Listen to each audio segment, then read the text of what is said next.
In 2020, during the COVID-19 pandemic, I had a funny experience in eastern Ukraine. I was leading a group in the OSCE Special Monitoring Mission to Ukraine.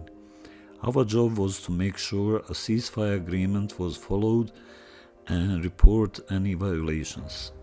One sunny day, we got urgent info that the President of Ukraine, Volodymyr Zelenskiy, and the President of Swiss Confederation were coming to Stanica Luganska, the civilian crossing point under my watch.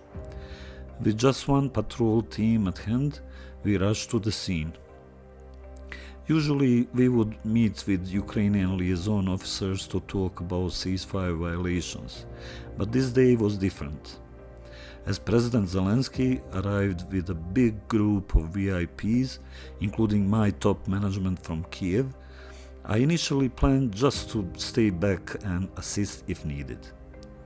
As they moved closer to the broken and later fixed bridge near enemy positions, I noticed the fear on Ukrainian officers' faces. We all understood the president was getting too close to the enemy fire range. I asked the officers quietly why they remained silent, but they were obviously too afraid to disrupt the show.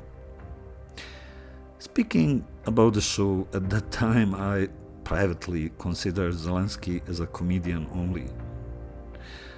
Most probably because I watched his show Servant of the People to learn Russian. But officially he was the president, spelled with the big letter P.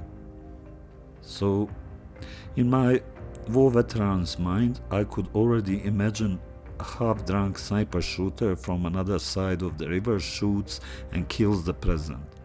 In my view, that would be a situation when the shit hits the fan. I couldn't wait any longer. I stepped in front of the group and explained the gravity of the situation. I clarified that if they went further, I wouldn't be responsible for the outcome. After a few, in my view, too long seconds of uneasy silence, President Zelensky asked me if he and his Swiss colleague could somehow approach the bridge together for a few moments only and quickly go back. And I told him it was his decision, not mine. After all, it was his country. The situation was both ridiculous and tense, and my superiors didn't like my interference, but I cared more about their safety than about my job. However, to be constructive and inventive, as usually I am, I suggested that my patrol team and I make a human shield to cover and guide the presidents to the bridge and back. The plan eventually worked, but President Zelenskyy's very tall bodyguard was so nervous because he immediately understood that he was the easiest target for the sniper shooters. When we came back safely, President Zelenskyy stopped and thanked me on his way out. I was smoking my cigarette and said it was just my job.